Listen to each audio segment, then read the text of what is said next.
Heboh soal hak angket, anak buah Prabowo bilang begini.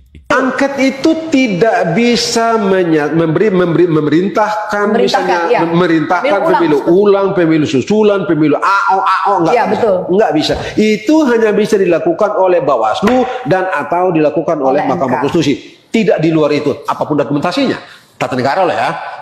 Saya tidak bicara politik. Iya, betul. Jadi untuk apa pergi ke angket? Dan karena itu saya dapat memastikan gitu ya, berspekulasi dengan keyakinan yang lumayan gitu, ini barang akan layu sebelum berkembang. Tetapi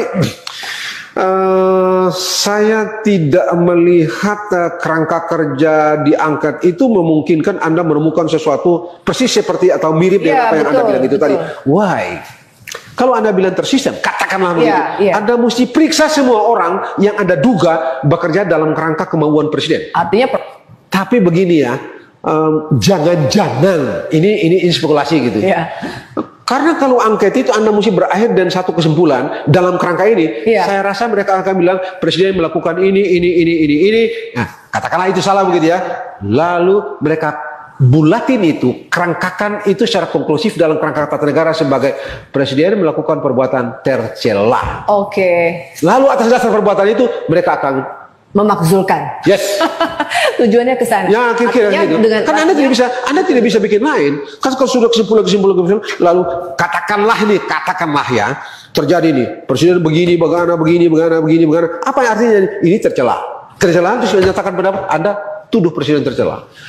Nah itu barangkali yang jangan-jangan itu sebuah silent target dari angket ini. Jadi silent targetnya atau main target dari ini jangan-jangan bukan pemilunya tapi presidennya. Yang itu tadi dia. Tapi kalau dia angket ini berjalan lalu dia temukan tadi saya bilang presiden melakukan ini dan ini kalau semua menurut mereka terbukti, apa makna ini? Oh ini perbuatan tercela. Masuklah sebagai salah satu artikel impeach. Belum terjadi impeach, iya orang mengerti. Tapi atas dasar itu lalu bilang, itu satu. Yang kedua, lalu terjadi delegitimasi terhadap kemenangan Pak Prabowo. Udah dua, legitimasi dan legalitas itu dua konsep yang berbeda. Ya, legitimasi itu politik, konsep. Iya betul. Legalitas itu ilmu hukum. 1000 orang mengatakan ini tidak legitim, tapi hukum bilang sah-sah.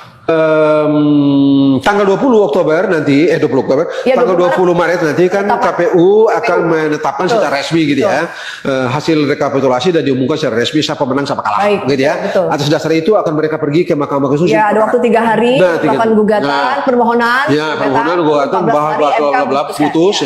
Selesai Mahkamah Konstitusi, presiden terpilih sah. Anda senang atau tidak, Anda suka atau tidak, Anda bilang apa? Sah secara hukum, legitim secara hukum. Titik, tidak ada yang lain. Jadi ini proses yang berbeda. Proses yang berbeda. Nah, mungkin saja pada saat Mahkamah Konstitusi memutus itu angket, katakanlah kalau angketnya jadi gitu ya. Angketnya belum selesai. Lalu katakanlah nanti bulan 5 atau bulan 6 itu angket bilang, oh iya ada presiden begini. Tidak serta-merta demi hukum membatalkan penetapan KPU. Bukan seperti itu. Bukan seperti itu ya Mas ya. Oke. Ganjar dan Anies kaget dengar kata-kata anak buah Prabowo ini.